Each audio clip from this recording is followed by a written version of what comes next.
तो हिंदी को वो स्थान मिले जो 64 साल पहले मिल जाना चाहिए था। मातृभाषा ही नहीं, राष्ट्रभाषा के संविधान इसकी स्वीकृति प्रदान करे, और ऐसी स्वीकृति प्रदान करे कि भविष्य में कोई भी सरकार आए वो उसे बदल ना पाए। आपको मालूम है संविधान का कुछ हिस्सा जो है बदला नहीं जा सकता, उस हिस्से में हम हिंदी को लाने वाले हैं, जिसको आप संविधान की प्रस्तावना कहते हैं। प्रस्तावना बदली नहीं जाती, उसमें एडिशन हो सकता है, निकाल नहीं सकते आप।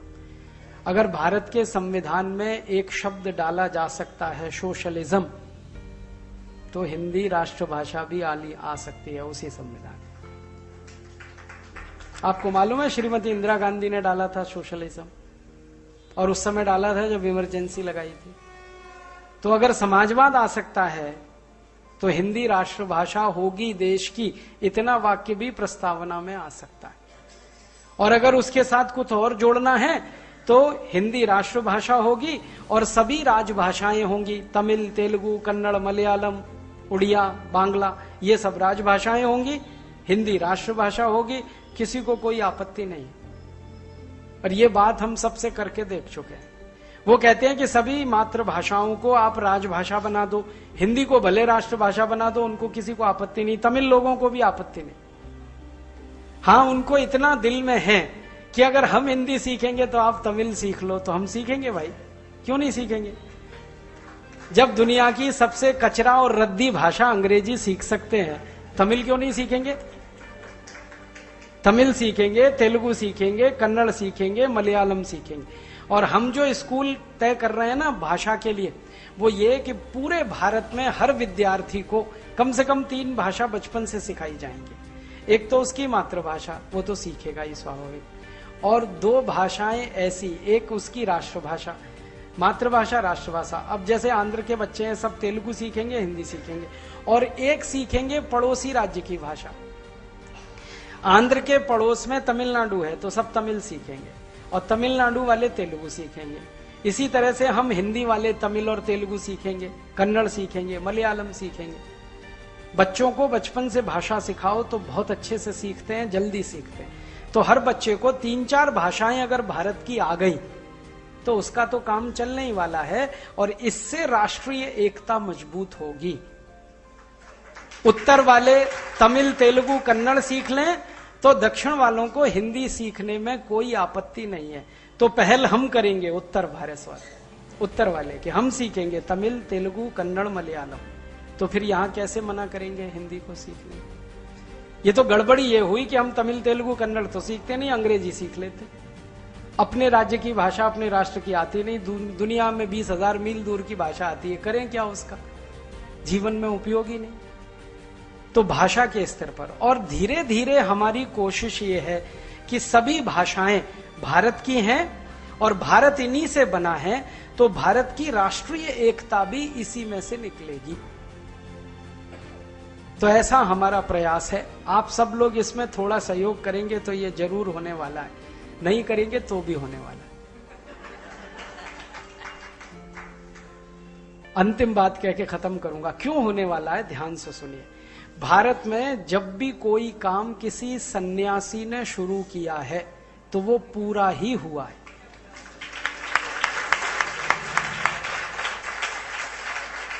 भारत एक ऐसा आध्यात्मिक देश है कि जहां सन्यासी कोई काम शुरू करे तो ईश्वर भी उसको पूरा कराता है। 3 उदाहरण देता हूं। हमारे देश में उस दौर में जब अंग्रेजों का साम्राज्य सारा छाया हुआ था, तब एक सन्यासी परम पूजनीय स्वामी दयानंद सरस्वती ने प्रयास किया देश की आजादी के लिए, स्वतंत्रता के लिए। हमें इतिहास के दस्तावेज जो मिले उनको देखकर हैरानी होती है। अभी थोड़े दिन से मैं कुछ इतिहास के दस्तावेज पढ़ रहा हूं तो पता चला झांसी की रानी लक्ष्मीबाई को अंग्रेजों से लड़ने की प्रेरणा परम पूजनीय स्वामी दयानंद सरस्वती ने दी।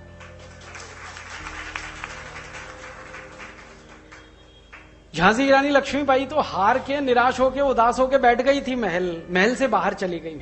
महल छीन लिया अंग्रेजों ने, पति छीन लिया ईश्वर ने, विधवा हो गई, अंग्रेजों ने संपत्ति छीन ली, कुछ बचा नहीं।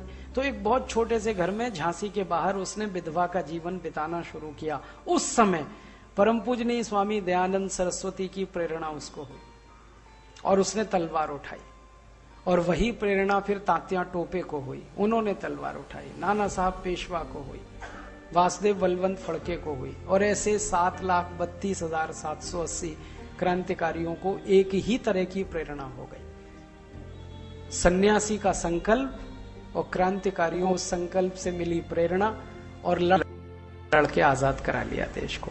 तो सन्यासी का संकल्प ऐसे पूरा होता है। एक और सन्यासी हुए समर्थ गुरु रामदास, महाराष्ट्र में। उस समय औरंगजेब का शासन था पूरे भारत पर। औरंगजेब बहुत अत्याचारी क्रूर राजा था, आप सभी जानते। हिंदुओं को मारना, पीटना, मुसलमान बनाना। हिंदुओं के जनेऊ काटता था, जनेऊ ना कटवाए कोई तो गर्दन काटता। बहुत अत्याचार किया। उस अत्याचारी औरंगजेब को खत्म होना चाहिए, ये पहला संकल्प था समर्थ गुरु रामदास का।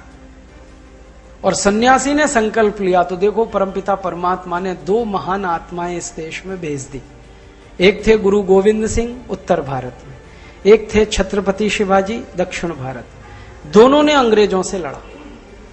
आपको मालूम है गुरु गोविंद सिंह वो सिखों के 10वें गुरु थे जिनके बच्चों को दीवार में चिनवा दिया गया औरंगजेब के द्वारा, लेकिन उन्होंने लड़ाई नहीं बंद की, संघर्ष बंद नहीं किया। और एक दिन वो संघर्ष फला। 1707 में औरंगजेब का शासन पूरे भारत से खत्म हो गया और 1707 में औरंगजेब मर गया। अब मैं हैरान होता हूं बार बार ये सोचकर कि 300 साल का मुगल शासन 2 क्रांतिवीरों ने खत्म करा दिया, छत्रपति शिवाजी और गुरु गोविंद सिंह। ये कैसे संभव है? ये परमपिता परमात्मा की कृपा हो तो संभव है। और ये परमपिता परमात्मा की कृपा कैसे हुई? एक सन्यासी का संकल्प था, इसलिए। एक और सन्यासी हुए हमारे देश में, स्वामी रामानंद तीर्थ। आपको मालूम है हैदराबाद आजाद कराने का संकल्प उन्हीं का था सबसे पहला, क्योंकि निजाम तो बोलता था कि मैं तो पाकिस्तान लेके जाऊंगा इसको। जूनागढ़ का नवाब कहता था मैं भी पाकिस्तान जाऊंगा अपने राज्य को लेकर। गोवा गुलाम था पुर्तगालियों का, जूनागढ़ हैदराबाद गुलाम था अपने अपने नवाबों का। उस समय स्वामी रामानंद तीर्थ ने संकल्प लिया कि भारत अगर आजाद है तो भारत की इंच इंच जमीन आजाद होनी चाहिए। अब देखो स्वामी रामानंद तीर्थ ने संकल्प लिया, भगवान ने सरदार वल्लभ भाई पटेल को देश का गृह मंत्री बना दिया। वो भगवान की कुछ लीला थी, वरना उनको तो प्रधानमंत्री बनना था इस देश का, लेकिन बन गए वो गृह मंत्री। गृह मंत्री बनते ही उन्होंने जो प्रयास किए, जूनागढ़, हैदराबाद, गोवा, ट्रावनकोर, भोपाल, ऐसी 565 रियासतें भारत में मिली और भारत सच में आजाद हुआ।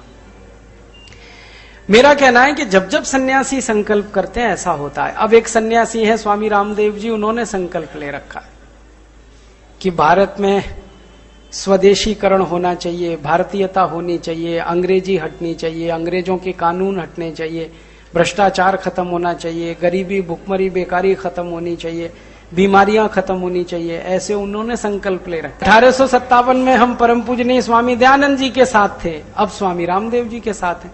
दोनों एक ही परंपरा के सन्यासी। और सन्यासी का संकल्प भारत में हमेशा पूरा हुआ है, तो ये भी पूरा होगा।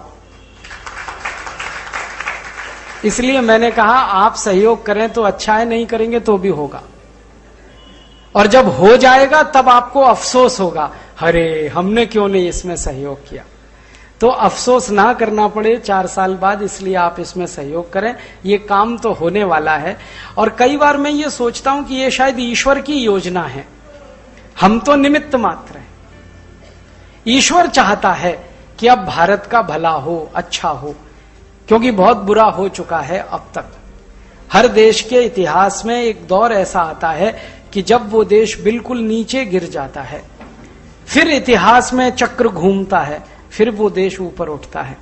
तो अब ऐसा समय आया कि भारत को ऊपर उठना है, तो ईश्वर ने ये योजना बनाई, एक सन्यासी को भेज दिया, अब हम सबको इकट्ठा कर दिया उसके साथ। और अच्छी बात ये हो रही है कि वो सन्यासी के साथ और भी बहुत सारे सन्यासी इकट्ठे हो रहे हैं, ये भारत स्वाभिमान अभियान में पता है, इस समय परम पूजनीय स्वामी रामदेव जी तो मुख्य सेनापति हैं, 70 और सन्यासी इसमें जुड़ चुके हैं, ये मालूम है आपको? परम पूजनीय स्वामी सत्यमित्रानंद गिरी, भारत माता मंदिर वाले, वो इसमें जुड़ चुके हैं। परम पूजनीय स्वामी अवधेशानंद गिरी, महामंडलेश्वर, वो इसमें जुड़ चुके। परम पूजनीय स्वामी गोविंद देवगिरी, वो इसमें जुड़ चुके। परम पूजनीय स्वामी जयेंद्र सरस्वती, कामकोटी कांचीपुरम, वो इसमें जुड़ चुके। परम पूजनीय मुरारी बापू, वो इसमें जुड़ चुके। परम पूजनीय सुधांशु जी महाराज, वो इसमें जुड़ चुके। परम पूजनीय प्रणव पंड्या, गायत्री परिवार, वो इसमें जुड़ चुके। 70 ऐसे बड़े बड़े संत तो जुड़ चुके हैं। शायद अगले 4 साल में 100-150 और जुड़ेंगे। और एक दिन मैंने सोचा कि ये सारे संत अगर देश में घूम गए तो क्या मुश्किल है। एक दिन मैंने ये सब संतों के भगतों को जोड़ना शुरू किया कि इनके भगत कितने, तो 50 करोड़ से ज्यादा तो इनके भगत हैं देश में। अगर ये सारे संत एक स्वर से एक बात कह देंगे तो 50 करोड़ लोगों के लिए तो पत्थर की लकीर है वो। तो मुश्किल क्या है, जिस देश के 50 करोड़ लोग एक तरफ हो जाए वहां तो कुछ भी संभव है। संसद बदल जाएगी, संविधान बदल जाएगा, कानून बदल जाएंगे, क्योंकि संविधान बदलने के लिए जितनी ताकत चाहिए 50 करोड़ लोग तो बहुत होते हैं। 411 सांसद अगर आपके पास हैं तो आप संविधान बदल सकते हैं, कानून बदल सकते हैं, भाषा अंग्रेजी को हमेशा के लिए दफन कर सकते हैं, कोई चू नहीं करेगा देश में। हिंदी को जहां बिठाना है राष्ट्रभाषा के रूप में वहां बिठा सकते हैं, हर काम हम कर सकते हैं। तो ये सन्यासी भी अब इकट्ठे हो रहे हैं और आप भी इकट्ठे हो रहे हैं, सन्यासी भी इकट्ठे हो रहे हैं। तो हम सब इकट्ठे होकर अब भारत का भला कर ही लेंगे, क्योंकि ईश्वर भी यही चाहता है और आने वाला समय यही बता रहा है। क्योंकि शुरू हुआ है सारी दुनिया में एक खेल जो ईश्वर का किया हुआ है, मुझे तो ऐसा लगता है।